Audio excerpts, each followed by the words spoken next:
자, 오늘은 이재명 정부의 첫 예산안에 대해서 이야기를 나눠볼 텐데요. 여기 안에 어떻게 보면은 앞으로 이끌어갈 국정 방향이 담겨 있다고 해도 과언이 아닌데 핵심 내용 뭘까요? 네, 그렇습니다. 한 세 가지 정도로 좀 요약해 볼 수 있겠는데요. 이제 선도 경제로 가기 위해서 초혁신 경제로 나아가겠다라고 밝혔습니다. 두 번째로는 국민 모두가 잘 사는 나라로 가겠다라고 밝혔고요. 마지막 세 번째로 본다 그러면 국민 안전, 국익 우선의 예산안을 잡았다 이렇게 표현할 수 있겠습니다. 먼저 이제는 초혁신 경제로 나아가자라고 얘기했는데요. 여기에는 이제 적극적 재정을 통해서 그러니까 이제 확장 재정을 통해서 과감한 AI라든지 R&D 투자를 늘려가겠다라고 이제 밝혔는데요. 지속 가능한 재정으로서의 선순환을 계속 노력하겠다. 한마디로 세출이 늘어납니다. 한마디로 이제는 지출이 늘어나면 이게 다시 한번 세입이 늘어나는 형태로 한마디로 경제가 발전하면서 수입도 같이 늘어나는 형태로 가겠다. 이런 점을 봤을 때 이제는 선순환 작업이 될 수 있도록 노력하겠다라고 얘기를 했고요. 초혁신 경제 등 이런 고성과 부분이 있습니다. 이런 고성과 부분에 적극적으로 재정을 써서 성과가 더욱더 나올 수 있도록 결국에는 나라가 부강해지면 수입도, 세입도 많아지거든요. 이걸 다시 한번 또 되추다해서 다시 한번 이제 경제가 살아날 수 있도록 한다는 이런 선순환 과정을 이제는 얘기를 했습니다. AI 대전환으로 이제 얘기를 했습니다. 트랜스포메이션이라고 보통 얘기하죠. 이런 AX 부분, 그러니까 AI를 통해서 전 부분에서 AI 대혁신이 일어날 수 있도록 정부가 이런 AI 투자를 늘려가겠다는 부분, 이런 것들이 이제는 예산안에 반영이 됐고요. 그래서 새 정부가 하고자 하는 핵심 요인들, 핵심 부분들을 잘 담아냈던 예산안으로 지금 평가를 받고 있습니다. 또한 이제 두 번째로 본다 그러면 따뜻한 공동체를 구축하겠다. 국민 모두가 잘 사는 나라로 만들겠다. 이러한 부분에서 이제 예산안이 이제 책정이 됐다라고 보시면 되겠고, 그래서 이제는 정부가 생각하는 거는 그겁니다. 지출을 이제 잘 잡겠다는 건데, 이제 지출은 재량 지출이 있고요, 의무 지출이 있습니다. 특히 이제 재량 지출 같은 경우에는 뭐 정부가 R&D 투자를 한다든지 아니면은 뭐 지출하는 부분이 있거든요. 뭐 행사를 연다든지 다양한 이제 재량 부분에서 지출이 있는데 이 부분에 대해서 이제 전면 따져보고 이제 사실상 지출을 늘려가겠다라는 거죠. 거기서 본다 그러면 낭비성, 관행적 지출이 있는데 이런 거에 대해서 좀 구조조정에 나서겠다. 아끼겠다라고 얘기했고요. 의무 지출은 우리가 보통 얘기하는 고정비라고 생각하시면 됩니다.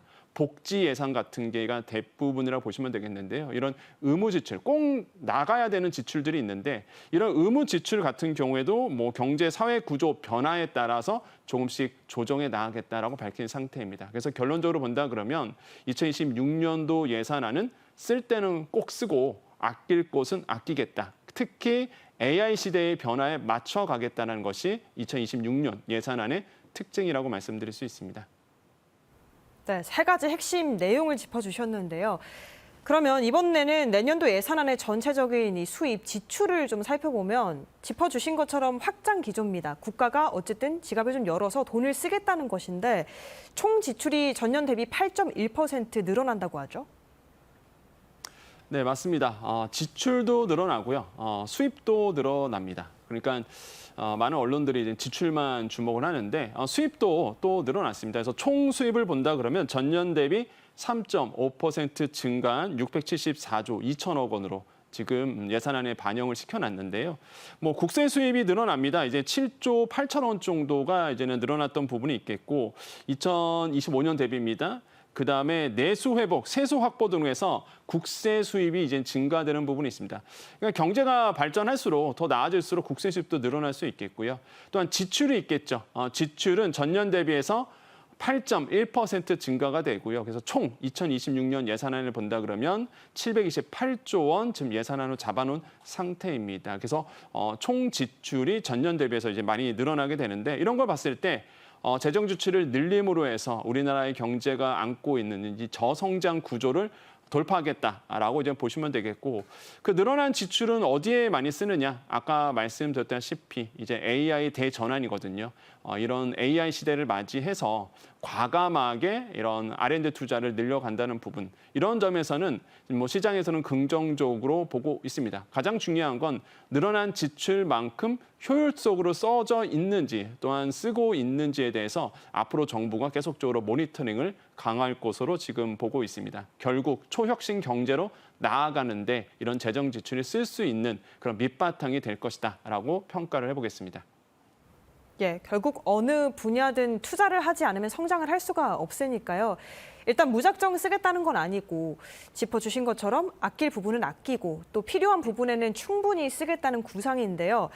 그러면 이 지출 구조 조정에 대해서 설명해 주시면 좋을 것 같습니다. 네, 그렇습니다. 이제 지출이 늘어났는데 뭐 무작정 지출을 늘린다라는 표현은 아닙니다. 이제 아낄 곳은 앵커님 말씀하신 것처럼 아껴 쓰겠다는 건데요.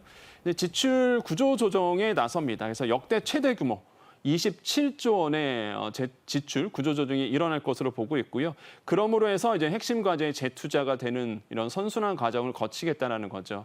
이게 실제 뭐 매해년마다 사실 뭐 지난 정부든 지지난 정부든 간에 이런 지출 구조 조정은 항상 일어났습니다. 뭐 통계를 본다 그러면요. 2022년 같은 경우는 12조 8천억 원의 지출 구조 조정이 있었고요. 2023년도에는 24조 1천억 원, 2024년도 22조 7천억 원. 올해 같은 경우에도 사실상 23조 9천억 원 하면서 이 지출 구조 조정이 있었고요. 내년도 예산안에는 이게 27조 원이나 됩니다. 그래서 2026년은 27조 원의 이제는 지출 구조 조정을 통해서 지출 나가는 것에서 이제는 아낄 부분을 확실하게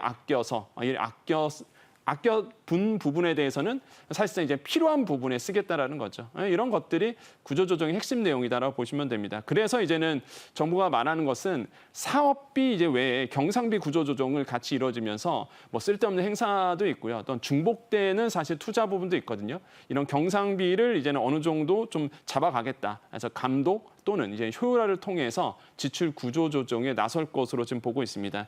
또한 의무 지출 개선도 되는데요. 아까 말씀드린 것처럼 사실상 뭐 가계부로 본다 그러면 이제는 고정 지출 이렇게 보시면 되는데 뭐 복지 예산 안 쓸 수가 없죠. 그다음에 이제 지방으로 나가는 교부금도 마찬가지죠. 이것도 사실 의무 지출해야 됩니다. 그러니까 이런 의무 지출에 대해서 중장기적으로 효율성을 좀 따져보겠다라고 이제는 2026년도 예산안에 반영된 상태고 국민 참여 플랫폼을 통해서 국민의 다양한 아이디어를 또 듣습니다. 그래서 아낄 곳은 찾아가면서 이제 아끼겠다. 그리고 써야 될 부분은 과감하게 지출을 늘려가겠다. 이런 것이 실제적으로 국민들의 의견이 반영될 수 있도록 적극적으로 고려하겠다라고 2026년도 예산안에 이렇게 포함되어 있습니다.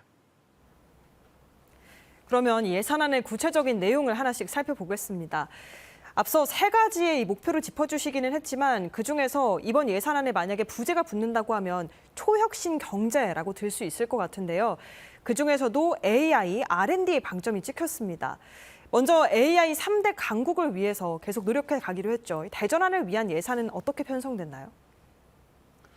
네, 그렇습니다. 초혁신 경제로 가기 위해서 우리가 지금 필요로 하는 것은 모든 세계가 지금 집중 투자하고 있는 AI 산업으로의 전환입니다. 그래서 우리는 AX 시대를 살아가고 있다 이런 표현을 하거든요. AI 트랜스포메이션, 그러니까 AI 시대로 대전환이 일어나는 겁니다. 여기에 정부가 과감하게 이제는 지출에 대해서 재정 투입이 이루어질 것으로 지금 보고 있습니다. 그래서 지금 보면은요, 산업, 생활, 공공 전 분야에 대해서 AI 산업이 이제 도입이 되고요. 그다음에 피지컬 AI, 뭐 로봇이라고 보시면 되겠습니다. 로봇도 AI가 필요하거든요. 이런 물리적인 어떤 AI 시대 이런 것들에 대해서 국가 달성 목표로 잡아 놓은 상태고 국내 제조에도 AI가 쓰이고요. 또 한 가지 데이터 활용에 아니면 중점 사업에 대해서 이런 AI 시대를 이제 빨리 도래하겠다라고 밝힌 상태입니다. 그리고 로봇, 자동차 뭐 안 쓰는 곳이 없습니다. 주요 산업에 AI 시스템 또는 AI의 투자가 이루어질 것으로 지금 보고 있고요. 생활 밀접형 상품에도 나왔습니다. 이것도 굉장히 재미있는데요. 사실 뭐 우리가 이 생활 밀접형 AI라고 그러면은 잘 피부를 안 느끼실 텐데 우리가 그냥 모니터하면 화면에 앉아 있으면 나의 건강 상태라든지 이런 것들을 AI를 통해서 이제 활용해 볼 수 있는 거고 지금 자료 화면도 나오고 있지만 뭐 알아서 불이 켜진다든지 나의 생활 패턴에 맞춰서 다양하게 내 생활 가운데서 AI가 도입이 되는 거죠. 이런 300개의 신속 AI 적용 지원이 됩니다. 그래서 우리나라에 이제 각 부서들이 있습니다. 부처 10개가 참여를 해서 제품별로 한 10억에서 40억 원 정도 출원을 합니다. 그래서 이러는 생활형 AI를 개발하는 이제 회사들에게 이제 투자가 이루어지는 부분이겠죠. 이런 것들도 이제 눈에 띄고 3대 선도 프로젝트 중심의 공공 부분 이제는 AI의 도입이 확산이 됩니다. 공공 뭐 CCTV AI라든지 아니면은 국산 NPU라고 해갖고요. 이게 뉴럴 프로세싱 유닛이라고 해서 인공지능에 최적화된 칩이다 이렇게 보시면 됩니다. 우리가 보통 CPU GPU는 많이 들어보셨잖아요. CPU는 범용 프로세서죠. 그다음에 GPU는 병렬 계산에 최적화된 그래서 AI 시대에 필요한 뭐 칩이기도 합니다. 근데 NPU는 말 그대로 AI를 위한 전용 칩입니다. 그래서 각국 나라는 이렇게 이제 NPU를 이제는 개발하고 있는데 우리도 국산 NPU를 이제는 개발해서 이런 수요에 맞춰가겠다라고 이제는 정부가 밝힌 상태거든요. 그래서 장기적인 전략, 비전을 제시했다고 판단해 볼 수 있습니다. 연장선상에서 전 분야의 AI 대전환을 위해서 전 국민 AI 붐업 프로젝트를 추진하기로 했는데요. 인프라라던가 뭐 인재 양성을 위한 부분이겠죠? 네, 맞습니다. 뭐 우리가 AI 시대로 간다 그러면 뭐 가만히 앉아서 AI 시대가 도래하지는 않겠죠. 그거에 네. 대한 인재 양성, 말씀하신 것처럼 인재 양성도 해야 되고요. 뭐 인재 양성하려면 교육에도 투자가 돼야 되잖아요. 그래서 전 국민 AI 프로젝트에 이제 정부가 예산을 씁니다. 본다 그러면 이제 AI 경쟁력 강화를 위해서 고급 인재 양성에 나섭니다. 세대별 맞춤형 교육이 이루어질 수 있겠죠. 여기서 세대라고 본다 그러면 초, 중, 고등학교 우리 학생들에게도 AI 교육을 시켜줄 수 있는 부분입니다. 저도 해서 이번에 2026년도 예산안을 이 부분을 굉장히 중요시 봤거든요. 저도 이제 아이가 있다 보니까 그럼 초, 중, 고등학교에게 어떤 AI 이 붐업이 될 수 있을까? 본다 그러면 이제 프로그램 EBS를 통해서 뭐 관련 행사도 나옵니다. AI 창작 대회라든지 로보틱스 챌린지라든지 다양한 행사를 통해서 초중고 학생들이 AI를 접할 수 있도록 하는 거고요. 대학생들 같은 경우에는 프로그램이 비전공 활용 교육이 이루어지게 됩니다. 그래서 꼭 내가 뭐 이공계 아니더라도 사실상 AI를 프로그램을 잘 다룰 수 있고 AI를 뭐 활용할 수 있는 능력을 배우는 거겠죠. 그래서 관련 행사로는 AI 루키 행사가 이루어지고요. 연구자 전문가도 있습니다. 프로그램은 심화 교육을 통해서 AI 챔피언 관련 행사가 열리고 청년 전 국민 대상으로는 뭐 대표적인 게 이런 거죠. 직업 훈련을 해준다든지 아니면 군 장병이 군 복무했을 때 AI 프로그램을 다루고요. 공모전이라든지 뭐 퀴즈 이런 행사를 통해서 전 국민이 AI에 이제 집중할 수 있도록 또 관심을 가질 수 있도록 만들어가겠다라는 점 이런 점들은 굉장히 독특한 색다른 어떤 프로세스를 만들었다라고 저는 생각을 해봅니다. 그래서 결국에는 전 국민이 세대별로 생애 주기별로 AI를 체험하거나 교육받거나 아니면 그것을 활용할 수 있는 능력이 생기는 거겠죠. 그래서 AI 교육 개발 뭐 온오프라인 교육센터로 이제 확산이 되겠고요. 자격 제도도 신설합니다. 그래서 AI에 관련된 국가공인 자격증이라든지 이런 자격증 체계를 통해서 인재 양성이 이루어질 것으로 보고 있습니다. 고성능 GPU 구매도 필요합니다. 이게 뭔가 AI를 연구 개발하려 그래도 사실 이제 GPU가 없으면 또한 생산 시설이 없으면 연구진이라든지 대학가에서는 연구가 좀 어렵거든요. 필연적으로 사실 AI 딥러닝이라든지 학습을 시키려고 그러면 GPU가 필요합니다. 그래서 정부가요.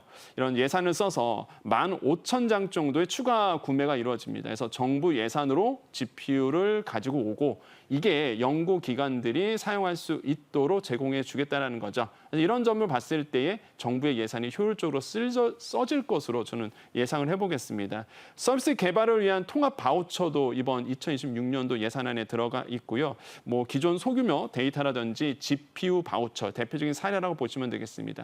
이렇게 해서 연구기관이라든지 대학가 아니면 더 나아가서 전 국민이 이런 AI 시스템을 활용할 수 있고 도입할 수 있도록 정부가 밑받침하겠다는 것이 2026년도 예산의 특징이라고 말씀드릴 수 있습니다. 네, AI 활용 능력이 이제는 개인의 삶에도 중요한 요소이다 보니까 이런 프로그램들이 개발이 되면 많이들 좀 관심을 가져주시면 좋겠네요. 자, 이번에는 R&D 예산도 살펴보겠습니다. 연구 개발이 결국 우리 미래 먹거리가 될 텐데요. 이번에도 역대 최대 수준으로 예산 편성이 증가했다고 하는데 어디에 어떻게 쓰이게 되나요?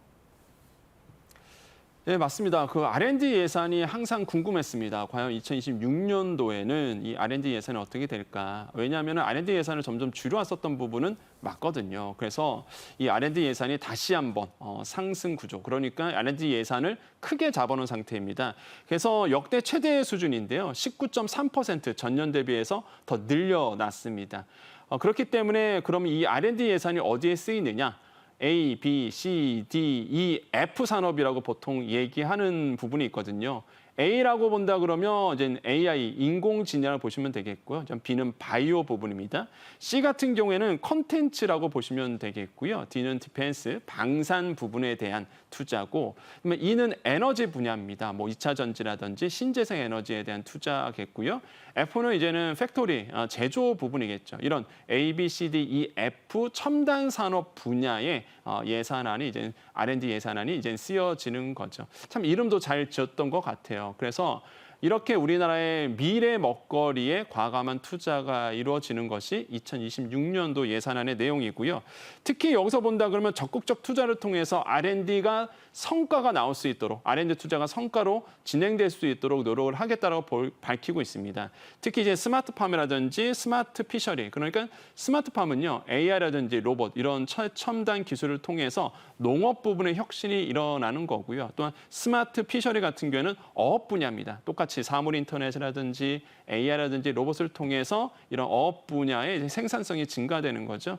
이런 스마트 피셔리를 통해서 실제적으로 이상 기후라든지 이런 것들에 대해서 대비를 할 수 있는 부분이겠고, 그다음에 팁스 사업도 있습니다. 이 팁스 사업은 사업화 보증 등 민간 수요에 대해서 맞춰주는 건데, 여기서 팁스라고 본다 그러면 이런 겁니다. 민간 주도형 기술 창업 지원 프로그램이거든요. 그래서 이런 팁스를 통해서도 민간에서 펀드가 이루어질 수 있도록 지원하겠다.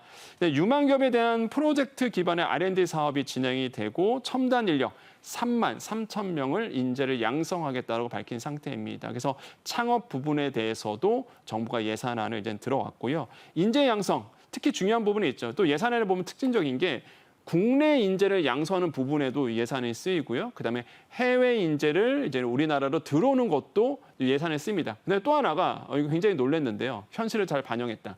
마지막 하나가 우리나라 인재가 빠져나가는 걸 방어하는 거. 한마디로 이제는 뭐 연봉 때문에 뭔가 복지 수준이라든지 뭔가 조건이 안 맞아서 많이 나가시거든요. 우리 인재가 해외로 유출되는 거를 막는 거에도 이제 우리나라의 예산이 쓰여진다는 거는 이게 지금 R&D 쪽에 현실을 잘 반영하지 않았나 이런 생각을 해봅니다. 그래서 이런 부분에 이제 예산이 투입될 것으로 보고 있습니다. 여기에 더해서 미래 전략 산업에 대한 투자를 강화하기 위해 국민 성장 펀드가 신규 조성됩니다. 무려 100조 원 이상의 규모인데요. 민관이 합동으로 하는 거라서 더 관심이 큰 것 같은데 어떤 내용입니까? 네, 그렇습니다. 첨단 산업에 대해서 이렇게 육성 혁신금융이 지원이 강화가 되는데요. 여기서 이제는 금방 말씀하셨다시피 5년간 100조 원 이상의 국민 성장 펀드가 이제 만들어지는 겁니다. 그래서 민관이 같이 만들어가는 거고 정부가 먼저 1조 원의 이제는 펀드 투자가 이루어지는 거고요. 그렇게 해서 이제 시작을 할 것으로 보고 있습니다. AI 반도체, 뭐 바이오 이런 미래 성장 동력이 될 수 있는 미래 성장 산업에 대해서 이런 국민 펀드가 이루어질 것으로 예상을 하고 있습니다. 모태 펀드 최대 규모로 해서 출자가 이루어지는데 이 모태 펀드는 간단합니다. 정부가 이제는 펀드 하나를 만들고요. 그러니까 정부 예산 써서 펀드 만드는 거죠.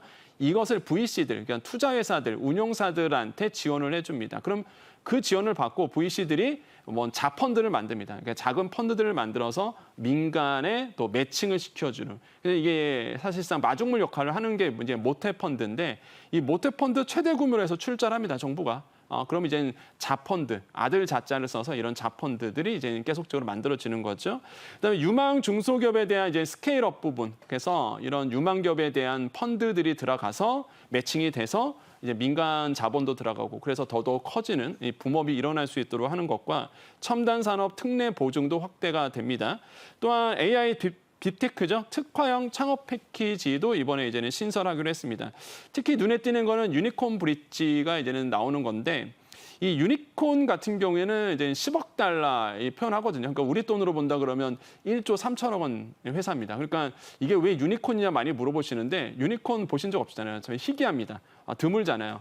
그래서 정말로 이제 스타트업이 유니콘 기업으로 되는데 굉장히 어렵습니다. 근데 막상 되면 국가 경제에 큰 이바지를 하거든요. 그래서 이제 미국에도 유니콘 기업, 우리나라에도 유니콘 기업들이 있긴 있는데요. 이런 유니콘 기업이 나올 수 있도록 정부가 적극 재정을 써서 이런 유니콘 기업을 발굴하겠다는 거죠. 그래서 맞춤형 지원을 하겠다는 것, 굉장히 좋은 판단이라고 생각을 해보겠고, 대기업과 협업하는 오픈 이노베이션 확대하겠다는 부분도 눈에 띕니다. 그래서 결국에는 창업을 지원해서 결국에는 성장 동력을 얻겠다라는 것, 여기에 예산을 투입된다는 점은 뭐 국민 한 사람으로서 굉장히 환영한다, 이렇게 평가를 해봅니다. 네. 이 밖에도 우리 경제 현안 중 지금 가장 좀 눈에 띄는 거는 결국 미국의 관세로 인한 통상 대응일 텐데요. 여러모로 수출 기업이 좀 상황이 좋지가 않은데 관련한 지원도 더 확대된다고요?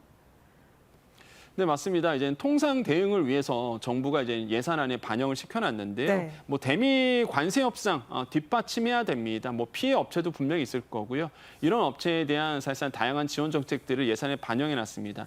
특히 사는 뭐 산업은행이라든지 그다음에 수은이죠, 한국수출입은행. 그다음에 이제는 무보가 있습니다. 한국무역보험공사인데요. 여기를 통해서 국책은행들을 통해서 민간 기업을 지원해준다든지 관세 이슈에서 좀 파고를 넘어갈 수 있도록 적극적으로 보증을 서준다든지 이런 식으로 해서 이제 지원이 나설 것으로 보고 있습니다. 조선 반도체 부분에서 아마 이렇게 이제는 보증이 늘려가는 형태로 아마 지원이 될 것 같은데요. 특히 이제 조선업 협력 마스가 프로젝트가 현실화돼야 되겠죠. 그래서 이미 지금 뭐 하나오션의 이제 필립조선소 굉장히 이제는 필리조선소가 굉장히 좋은 선례로 남을 것 같은데요. 이게 한미기술협력센터를 설립을 합니다. 또한 함정 MRO도 있습니다. 유지 보수 운영이라고 얘기하는 이 MRO 사업, 미군 함정에 대한 이것도 사실 한미의 조선의 어떤 협력 관계 좋은 시너지가 나올 것으로 보고 있거든요. 여기에도 이제 금융 투자가 돼야 되기 때문에 이런 것도 사실상 이제 반영이 된 상태고 뭐 조선업과 방산만 있나요? 아니 다른 것도 있습니다. 바로 유통 쪽인데 우리나라 유통하시는 분들 되게 많습니다. 뭐 수출하시는 분도 많고요. 이렇게 K 유통 산업도 발전시키기 위해서 왜냐하면 관세 이슈가요. 사실 미국 관세가 제일 피해를 주는 것이 뭐 다양한 분야도 있겠지만은 유통업 하시는 분들입니다. 결국에는 지금 이 유통업을 하시는 분들에 대한 지원도 이번에 들어가 있는데 국내 유망 내수기업에 대한 수출할 수 있도록 적극적으로 재정을 뒷받침하겠다는 것도 이제 포함되어 있고 유통기업 해외 진출이라든지 유망 이제 소비재 수출을 촉진할 수 있도록 재정 지원을 아끼지 않겠다라는 것이 또 하나의 특징이라고 말씀드릴 수 있습니다.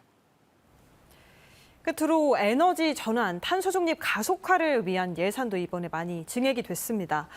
이건 신재생 에너지로의 전환이 이제는 선택이 아니라 필수가 됐기 때문에 더 중요하게 느껴지는데요. 어떤 부분인가요?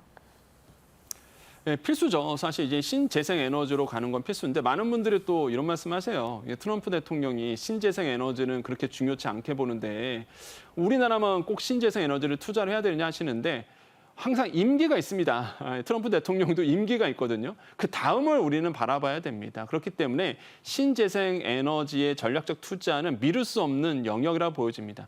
기존의 화석 연료를 신재생 에너지로 이제는 전환하는 거라고 보시면 되겠고, 뭐 신재생 에너지 발전 선비 융자라든지 아니면 보조금 지원이라든지 이런 쪽에서 예산이 쓰여집니다. 또한 RE100 산단이죠. 그러니까 리뉴어블 이제는 에너지라고 보통 얘기합니다. 그래서 산업에 대해서 신재생 에너지를 100% 쓰자라는 운동인데 이런 RE100 산단에 햇빛 바람연금 융자전을 강화합니다. 이게 좀 특이하죠? 햇빛연금이 오고 바람연금이 뭐냐 물어보시는데 이런 겁니다. 내가 개인이고요. 국민 한 사람으로서 이런 태양광 발전소에 내가 투자를 합니다. 그러면 거기서 투자 수익을 내가 받는 거거든요. 이게 연금처럼 받기 때문에 햇빛연금이라고 보통 얘기하고요. 풍력에 내가 투자해서 거기서 나온 수익금에 대해서 내가 연금처럼 받는 거, 뭐 바람연금 이렇게 불리고 있는데 이런 것들을 통해서 실제 민간에서 또 국민들이 개인적으로 투자할 수 있는 여력을 만든다는 거죠. 선순환될 수 있도록 노력하겠다는 점. 전력 계통에 대한 포화 지역의 안정성이 있는 전력을 공급합니다. 특히 AI 시대에 가장 필요한 게 안정적인 공급인데 뭐 신재생 에너지를 통해서 실제적으로 안정적인 공급이 될 수 있도록 노력한다는 것. 온실가스 감축 설비 이런 탄소 감축에도 정부가 또 예산을 반영하는데 대표적인 게 사실 이제는 내연기관을 이제 전기차로 바꿔주는 거겠죠. 그래서 최대 100만 원을 지급합니다. 전기차 전환 지원금을 신설합니다. 그래서 이런 내연기관차, 엔진에 달려있는 차를 폐차하거나 아니면은 전기차로 전환했을 경우에 이제는 보조금을 지원하는 건데 이게 원래 있잖아요. 이거에 대해서 더 추가돼서 들어간다고 보시면 됩니다. 무공해차 인프라 펀드도 이제 조성이 되고요. 무공해차 보급이 이제는 이루어질수록 촉진하겠다라고 밝혔습니다. 결국에는요. 이런 신재생 에너지를 통해서 미래 산업에 대한 에너지원을 잘 안정적으로 공급하겠다라고 밝혔고 그렇기 때문에 이제는 에너지 자립을 위한 공공 건축물 리모델링 사업도 이제 지원을 하겠다라고 밝힌 상태입니다. 결국에는 이제 미래를 앞두고 있고요. 우리가 신재생 에너지를 통해서 이제 다가오는 AI 시대에 안정적인 공급을 할 수 있도록 정부가 장기적인 측면에서 이런 신재생 에너지에 강한 드라이브를 걸었다고 판단해 볼 수 있습니다.